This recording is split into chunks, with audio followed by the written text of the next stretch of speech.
Thomas Conservative. Can you see the moon, the blue moon? You know what else is mooning? XRP. Da, da, da, da.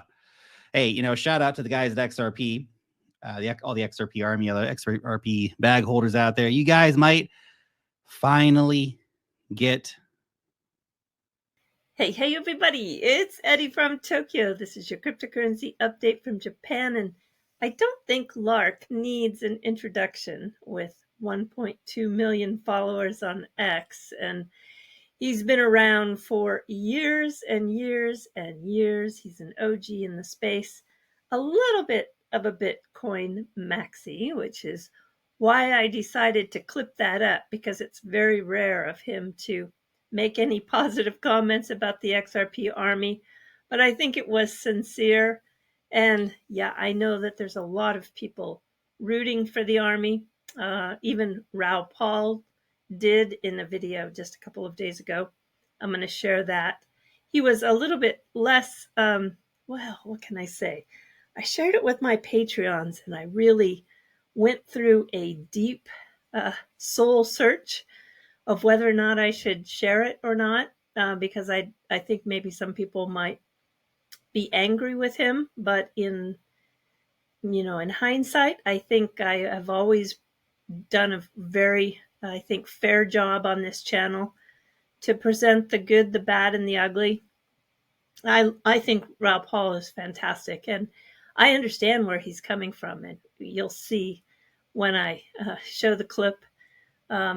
Yeah, I mean, from an outside perspective, looking into the XRP army, especially in the last few years with the crazy hype channels that we've seen, they really got turned on when X started monetizing the platform.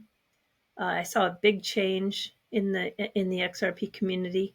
I think I'm not the only one. In fact, I'm positive I'm not. I've had a lot of conversations about that. But I do want to share with you a little bit of a backside story that I think you'll find interesting. In 2018, I was a big fan, still am a fan of Lark's channel. I watch quite often. And he had a contest where, yeah, I can't even remember the details, to be honest, but I won. And I think a lot of people won. He had some sort of drawing, and then we were able to share our addresses, and he sent Bitcoin out on a paper wallet, and I received it, 0.01, which was worth about $10 at the time. Today, that same Bitcoin is worth over $600. And I always am so thankful for that. But I also reflect on how small this community was and how trusting everyone was. I mean, he had his return address from New Zealand at the time on the envelope in a handwritten card included. And I had given him my Tokyo address freely without a lot of reservation. That would not be so today. The space has really changed. We had so much more trust among the people in crypto 7-8 years ago. A lot has changed. And so, yeah, I just wanted to share that. And again, I wanted to thank Lark for having such kind words. And yeah, I've got one more little clip from that. It's just a less than 30 seconds. It's an additional comment he made in that same video. So have a listen, and then we'll get to tonight's content, which is pretty cool. All right, here we go. Lark, do you think if XRP were to launch memes or bring some life back into it? Yeah, maybe. Maybe. All the chains have memes. The question is, do people want to pay attention to the memes? XRP and memes? I don't know. I guess we'll see. Man. Look, is it enough to... I don't know. In a weird way, I almost feel like XRP and memes it's not really a fit, Like XRP's like, it's the suits coin. It's the central banker coin. It's the big, whatever. I don't necessarily know if it needs memes. Although, suits, that'd be a good meme, wouldn't it?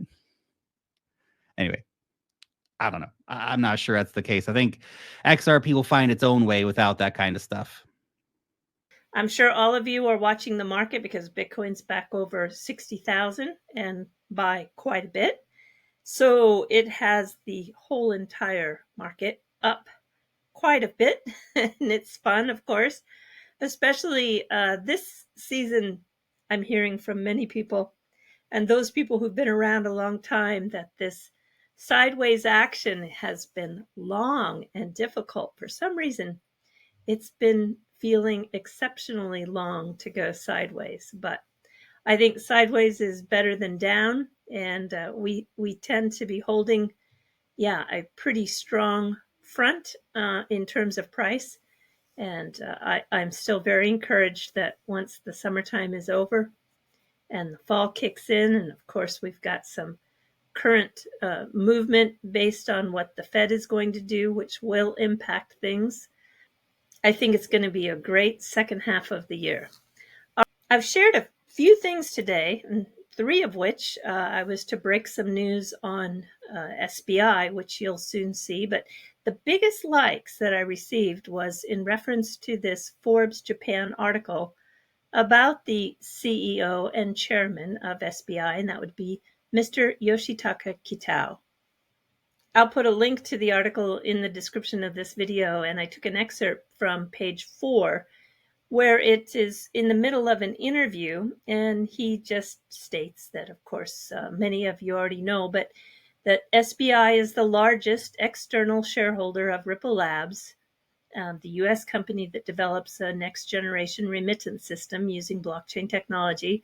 And they are also the largest external shareholder of Inside R3. That is, of course, the U.S. company that develops the blockchain platform Corda, specifically to use for intercompany transactions. And he has jointly launched the SBI R3 Japan, and it is very busy in Japan. They're doing a lot of work. And business is sure to win if it has three things: speed, safety, and low cost. He goes on to say that technology makes things possible, and that's why he set a thorough belief in innovative technology as one of the basic principles of their group's business construction. And here's the news that I broke on X today. It happened a few hours ago, and that is the Shinonome Shinken Bank and SBI Remit. That's the remittance company that does the on-demand liquidity using the digital asset XRP as a bridge. They're going to start the International Remittance Service Collaboration. There are a lot of factories in the region, and it employs a lot of Brazilians, as well as many other countries. But I know that there is a concentration of Brazilians that are there. And you can see it's a beautiful, beautiful bank. I mean, look at this. It's just stunning. They've actively incorporated the latest financial technologies, such as Ripple's distributed ledger technology. It says in the release, fast international remittance services, and it's going to support 12 languages. Yeah, I think this bank is just stunning. I couldn't get over how beautiful the interior was. It looks like possibly this was a warehouse of sorts prior to being renovated, because look at the ceiling. The size of those beams are giveaways from days of old. Someone had made a comment that if it didn't make it as a bank, it would make it as a restaurant. Well, yeah, you go to the second floor and it looks like it's, I'll take that table right there. And sticking with SBI just for a moment, look over the shoulder, the right shoulder here of Yoshihisa, what's his last name? Yoshihisa Seki. His right shoulder has the Banksy, and that is the monkey picture, which I think a lot of the XRP community will recognize if you can think back on that tweet where Brad Garlinghouse had put in something about everything running on XRP. The world will run on XRP. I'm not sure. I didn't have time to go and find it, but I am sure many of you will put the corrected narrative in the comment section, or will know right off the top of your head what was said. But anyway, this was a print that was in one of the SBI auctions. SBI has a new auction coming up on the 14th of September. It has another Banksy, and it is the Gangsta Rat. I'm not sure if you know that. It's expected to bring somewhere between 20 to 34,000. The bidding is going to be streamed live, and you can participate by phone or online. And I put the links to that in the description of this post on X if that is interesting to you. The Japan market had a really good day today. The Nikkei was up over 600 points, and the yen is sitting at 147 again. So I'm curious to see how the US market goes. And of course, we've got a lot going on with the Jackson Hole meeting. So I know there's going to be a lot of coverage on that. I know I've been talking a lot about the activity going on in the APAC region. We have Apex from the Ripple X division coming to the APAC region next year. They have the fund also that's been promoted to find new use cases for the XRP ledger from Korea and Japan. And now there is Asia's largest Web3 festival, which is going to take place in Bali just in a couple of days. Ripple is joining with a speaker, one of the same speakers we had in Australia. That would be Ross Edwards. And what a nice guy he is. He's been also with Ripple for, I think, nearly 8 years. And they are a sponsor of this event. And I do believe it is true that Southeast Asia is the fastest adopter of Web3. Bali is still a place I have yet to see. I really want to visit it. It is in this chain of islands in Indonesia. And also, you know, when people talk about Web3, what does that exactly mean? Well, it's not just one thing. Of course, the big push to be decentralized is a big part of it. But I think you're going to find that the majority of Web2 legacy businesses that were centralized, a lot of that value, a lot of that control, a lot of the ownership is going to push out to the fringes. So not only will you own assets inside gaming applications, but you're going to be owning your own data. And I just think a lot more control and a lot less disparity is going to happen in Web3 if we can keep it on track. And that's a big thought there, because we do need to keep it on track. The event is called CoinFest Asia, and it has 200 plus speakers, 2,000 companies, 6,000 participants. So this is really getting to those critical numbers that attracts people to visit the Token 2049 in Singapore.